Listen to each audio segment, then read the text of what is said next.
Hey, what's cool, y'all? Welcome back to another video. There is a lot of Texans news that we're going to talk about today, and let me know what if y'all want me to upload right after something happens or after a few days to do some research and have more informed videos, or maybe do a combination of both. Let me know in the comments. Anyways, today we're going to be unpacking the latest SI article put out on the whole Easterby situation. And for those of you who are living under a rock, Easterby is a cunning, grimy pastor that somehow ascended in power to act as an interim general manager for a football team. And it seems that in some way, shape, or form, Easterby will always find a way to gain more power. And SI already exposed Easterby in a damning article on December 10th, which I recommend you to read for yourself, and links will be posted in the description. But basically, the article can be summed up with the following points.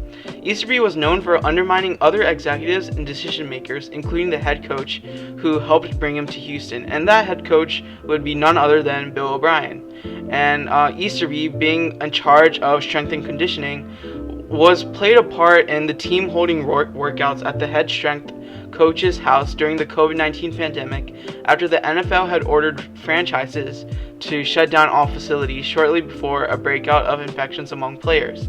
And he also advocated for a trade of star receiver DeAndre Hopkins soon after arriving in Houston, one season before Hopkins was sent to Arizona in a widely panned deal.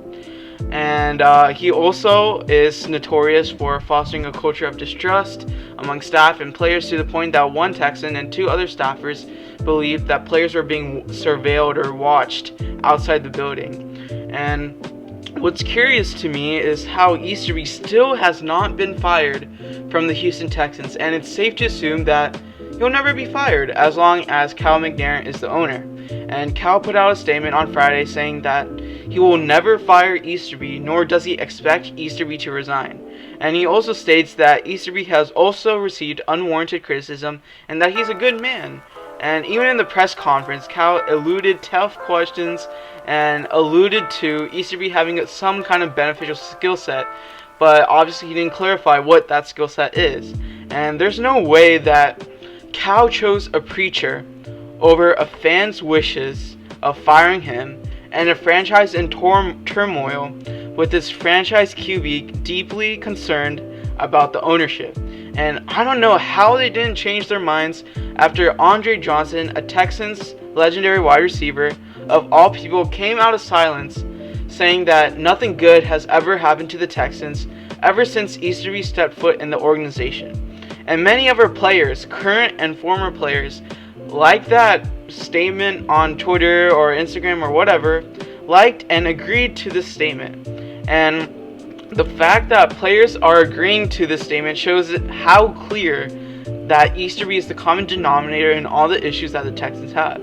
And in addition, a large majority of fans have flooded social media platforms chanting #FireEasterby at the top of their lungs. And the fact that Easterby is here to stay after all the things have transpired is so ridiculous, and I feel like if this was any other team, he would be fired immediately. And honestly, I wouldn't be surprised if Easterby ended up becoming the owner of this team, and Cal would just say he's some good, faithful man that could put this team in the right direction.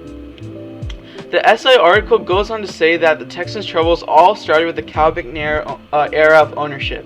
When Bob McNair, who's Cal's dad, when he was the owner, he leaned on a close group of advisors, and all of whom are no longer with the team. Guess who Cal's one and only advisor is? Jack Easterby. And the two really bonded over their religious connections, and Easterby most likely got a job with the Texans because of the faith he and Cal share. And in response to a question directed to Cal McNair, asking how frequently he and Easterby pray together, he said that my religious beliefs don't dictate how we play football. And as executive vice president of football operations, Easterby has made it a habit of asking coworkers to take his hand and pray for wisdom when making workplace decisions. And he often did so with people who reported to him, and some felt they had no choice but to do what he said, and even if doing that made them uncomfortable. And the dysfunction in this franchise is astronomical, and the fact that Deshaun Watson, the franchise quarterback, learned about the Caserio hiring first on ESPN is maddening to me. How are you going to let how are you gonna have your cornerstone player not be in tune with what's happening in the organization even after you promised him he would have a role? And the Caserio hire is absolutely head scratching to me because of the whole connection to Easterby. And I think that Caserio is well qualified, and he did sound pretty good in the press conference, but his hiring basically cemented Easterby's job. And cites that Cal is known to be too trusting at times, and it seems that he's obviously listening to the wrong people. And part of me wonders if Easterby played a role in the Bill O'Brien firing, and I wouldn't be surprised if he did. So more on the Caserio hire. So a Texan spokesperson says Caserio was not on Korn Ferry's candidate list because he was already on Cal's list at the start of the search. And the reason why that's why that was a thing is because Korn Ferry had recommended Nick Caserio since 2017, and that Korn Ferry group said that they knew what Cal's feedback on Caserio was. So, and then the SI article goes on to state that the team had zeroed in on Caserio separate from the firm's process, which included interviews with 2 candidates of color, and it seems that they made illusion of good faith efforts upon which the success of the Rooney Rule lies. And all the Texans ownership efforts to be genuine has come off as disingenuous. And Jack is the ultimate representation of insincerity, as he delivered a speech praising Watson after the Week 17 game, saying that we wasted a great season of his.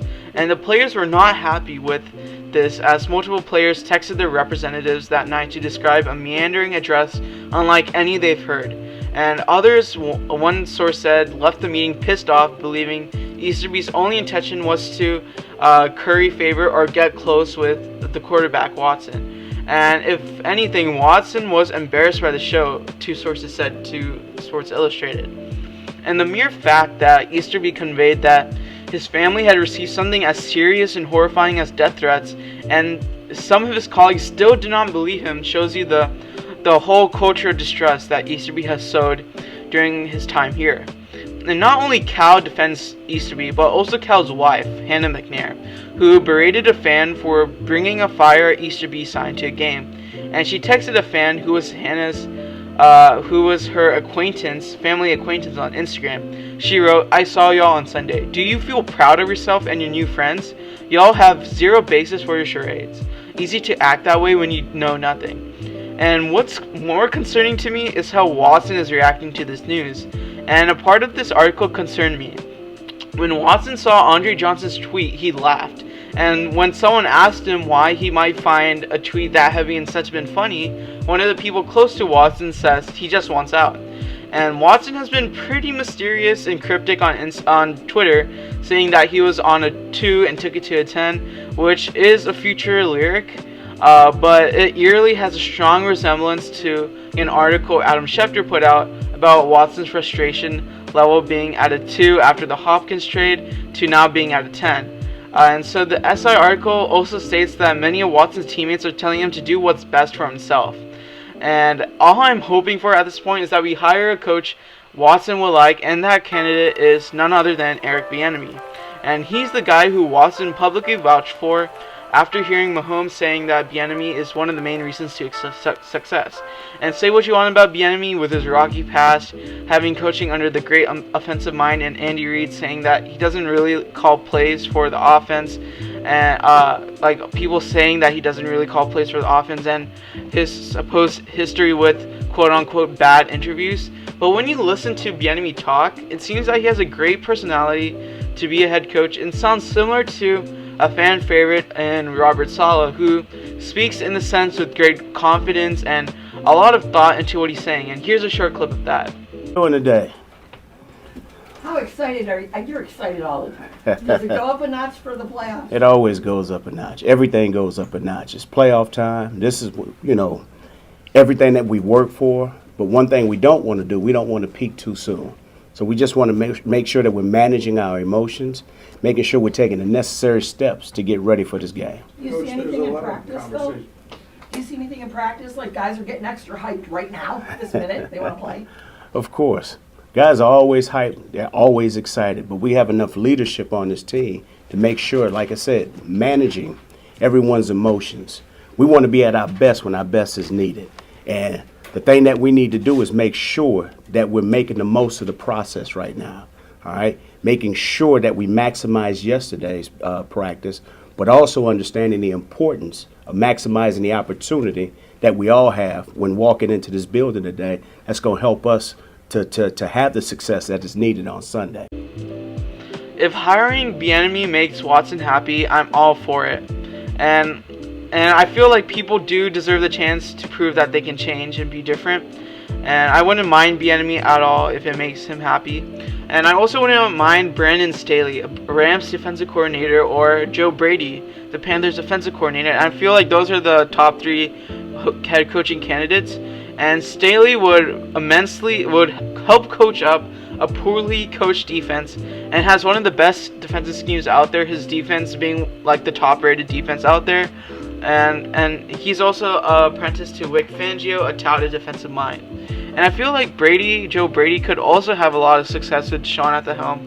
And Joe Brady has shown to develop a quarterback like Joe Burrow, who used to be a 3rd string quarterback, to a 1st round draft pick talent and a promising young QB at that, as well as creating an offense with 4 players getting 1,000 scrimmage yards, which is not an easy feat by all means. Anyways, that's pretty much it for the video. Let me know y'all's thoughts in the comments. Feedback is always appreciated. And don't forget to like, subscribe, and turn on post notifications. See you all next time. Peace.